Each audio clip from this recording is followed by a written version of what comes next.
Kasus tewasnya wanita muda berusia 23 tahun di kota Bau-Bau, Sulawesi Tenggara mulai menemukan titik terang.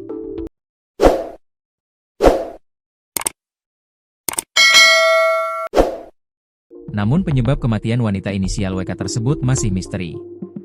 WK sebelumnya ditemukan tewas tanpa busana di bawah jembatan permandian Kogauna, Kelurahan Lakologo, Kecamatan Kokalukuna, Minggu, 21 Desember 2025. Saat pertama kali ditemukan, saksi yang kebetulan berada di lokasi melihat jasad wanita itu dimakan biawak.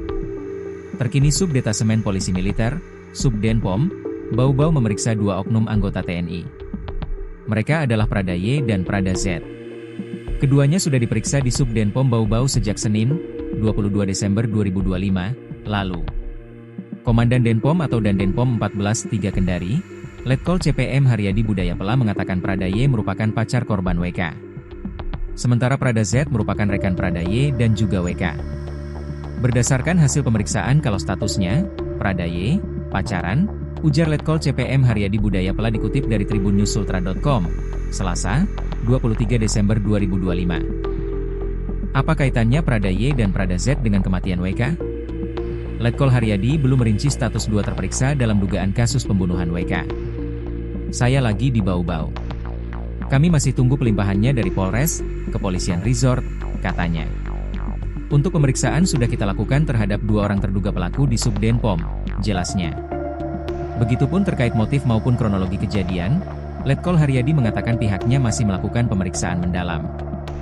WK, 23, sebelumnya ditemukan tak bernyawa dalam kondisi tanpa busana di bawah jembatan permandian Kogauna, Kelurahan Lakologo, Kecamatan Kokalukuna, Kota Bau-Bau, Provinsi Sulawesi Tenggara, Sultra, Minggu, 21 Desember 2025, siang.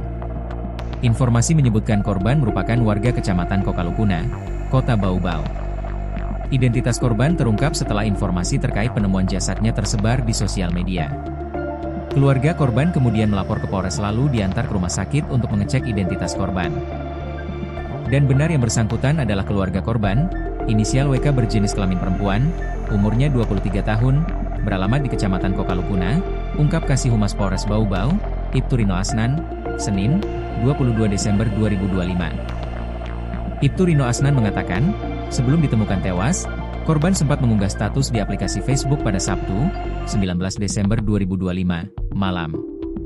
Polisi mengaku sedang melakukan penyelidikan lebih lanjut mengenai identitas terduga pelaku pembunuhan. Polres Bau-Bau masih melakukan penyelidikan lebih lanjut, memeriksa saksi-saksi terkait teman-temannya yang berhubungan langsung dengan korban serta barang bukti, ujarnya. Ibtu Rino mengungkapkan jenazah korban akan diautopsi, sementara untuk jadwal masih menunggu dokter forensik dari Kota Kendari. Kalau bukan hari ini, mungkin besok, ucapnya.